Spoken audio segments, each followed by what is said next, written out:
Bismillahirrahmanirrahim. Assalamualaikum warahmatullahi wabarakatuh. Ketemu dengan saya Muhammad Iwan Mustaqim dari program studi PGMI semester 3 Universitas Muhammadiyah Ponorogo. Nah, di video kali ini saya ingin menjelaskan tentang bela diri. Ya. Nah, sebelum itu saya ditemani oleh dua murid saya. Dia kalau di perguruan saya yaitu dia sabuk kuning melati 3. Nah, jadi sebelum itu ini perkenalan dulu, nama dia yaitu Alex dan juga nama murid saya yang sampingnya yaitu namanya Rimba. Oke, sebelum itu dipakai dulu bodinya.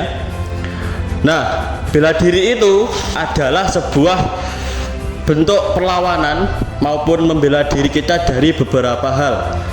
Ketika kita di jalan, ya, ketika kita di mana, ketika kita dalam bahaya, yaitu ketika kita sudah belajar bela diri, nah itu kita sudah wajib untuk membela diri kita dari beberapa hal yang bahaya. Nah, jadi di bela diri ini banyak sekali komponen-komponennya. Yang paling utama yaitu bentuk kuda-kuda. Itu adalah komponen wajib di bela diri, karena bentuk kuda-kuda itu menandakan kita siap dari segala bentuk perbuatan. Yang kedua yaitu pukulan, jelas itu adalah serangan. Yang ketiga yaitu tendangan, dan bahkan yang terakhir atau yang selanjutnya yaitu teknik menjatuhkan lawan. Nah, di sini di bela diri ini ada pertanyaan, kenapa kok bela diri termasuk ke bentuk olahraga? Karena pada dasarnya bela diri yaitu selain dengan kita mempertahankan diri kita dari lawan, bela diri yaitu kita melakukan latihan fisik guna untuk meningkatkan daya tahan tubuh kita dan juga untuk kesehatan. Maka dari sini dapat disimpulkan bahwa olahraga bela diri itu mempunyai fungsi selain yang pertama yaitu mempertahankan diri kita dari berbagai ancaman maupun bahaya ketika di luar. Yang kedua, fungsi yang kedua yaitu untuk meningkatkan daya tahan tubuh kita. Nah, oke, di sini saya ingin menjelaskan bagaimana ketika nanti di jalan kita dapat bahaya. Nah, jadi semisal kalau di jalan itu apalagi musuh kita ketemu di jalan, bahwa entah itu begal, entah itu rampok, entah itu apa, paling pasti adalah musuh yaitu pukulan. Oke, Alex bisa istirahat dulu. Nah, misalnya dari sini ya, di musuh ini misalnya dia musuh, ketika kita ketemu di jalan pasti dia yang paling utama yaitu dia memberontak. Nah, yang kedua dia melakukan pukulannya dia musuh itu ya, ketika di jalan itu paling utama yaitu di kepala, yang kedua yaitu pasti di perut. Nah, bahkan bisa juga dia melakukan tendangan. Misalnya dia dia mau melakukan perlawanan. Yang pertama, kita jangan panik. Ya, kita jangan panik. Karena ketika kita panik, ketika kita mau melawan, kita panik dulu. Kita mau pukul saja nggak bisa atau nggak berani. Nah, misalnya gini, musuh itu cenderung pasti memberontak kayak gini. Kalau nggak mukul, entah itu mukul kepala, entah itu mukul perut, bahkan sampai nendang. Nah, kita ya sebagai yang menjadi bela diri, jangan sampai takut ketika ada semacam ini. Ingat, bela diri itu ada banyak macamnya. Ada pencak silat, ada muay thai, ada jujitsu, ada taekwondo dan segala macam. Nah, misalnya kita memakai komponennya dulu, memang bentuk kuda-kuda, kita harus siap dulu. Ketika dia mau melawan, kita harus siap. Misalnya dia mau mukul ya, coba pukul maju. Nah, oke. Ketika dia mau mukul, kita jangan sampai kita lari. Itu malah bahaya bagi diri kita. Ini ketika ketemu lawan tangan kosong tapi lawannya satu orang. Ini kamu mukul, kita hindar. Jangan sampai kita lari. Contoh. Nah, kita hindar. Jangan sampai pukulan kita kena dengan diri kita. Kita hindaran dulu. Nah, sampai sini baru ketika jaraknya dekat baru boleh kita serang indra dia maupun kelemahan dia. Ingat ya, sekuat apapun musuh pasti punya kelemahan sebesar apapun. Sebagai contoh ini, pukul, set. Nah, sampai sini bisa kita serang mata dia agar penglihatan dia menjadi kabur atau sakit. Kita serang, kita colok. Nah, setelah kita colok, kalau kita tambahi kita serang kemaluannya, serang. Baru setelah itu kita eksekusi, entah itu pakai pukulan, entah itu pakai tendangan. Iya, lagi, set, serang, tambahi.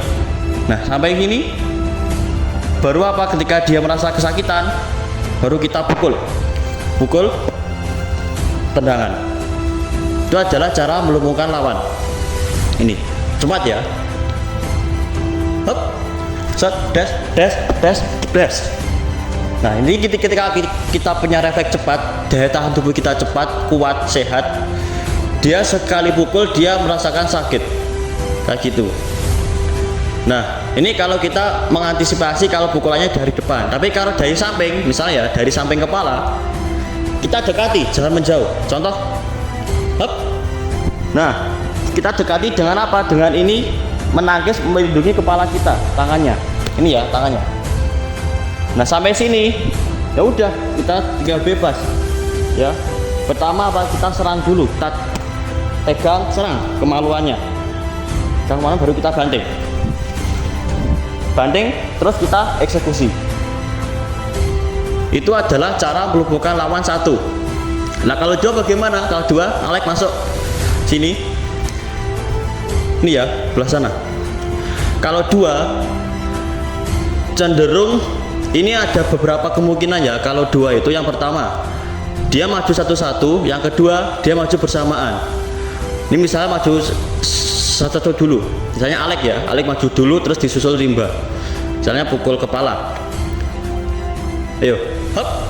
Nah, ini ditarik dulu ya, tarik sini, kita lumpuhkan dia, tapi agar dia nggak bisa berdiri, karena kalau kita lumpuhkan ini bisa saja dia masuk serang kita. Nah, ini cepat, tapi refleksnya cepat, ditendang terus tendang kepala.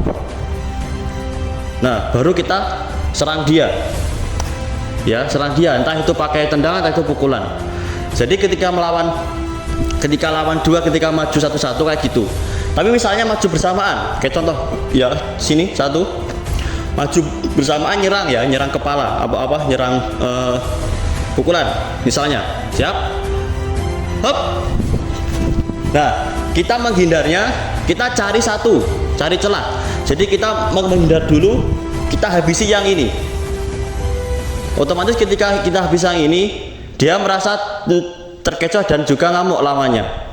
Misal kayak gini kan bisa ya, dia mau mukul, kita bisa habisi, des, baru kita ya eksekusi yang ini. Itu adalah cara kita untuk untuk melawan musuh ketika di jalan. Ingat ya, ini cuman gambaran saja. Sebetulnya cara ini mudah dikembangkan banyak orang, tinggal kita bagaimana cara mengembangkannya. Tinggal kita ketika menghadapi kayak gitu ya, jangan sampai kita panik. Kalau kita panik, entah mau mukul pun kita nggak bisa, deg-degan dulu, takut dulu. Oke ya, jadi edukasinya seperti itu. Ketika lawan satu maupun dua, ini tangan kosong ya, tangan kosong, jangan sampai panik.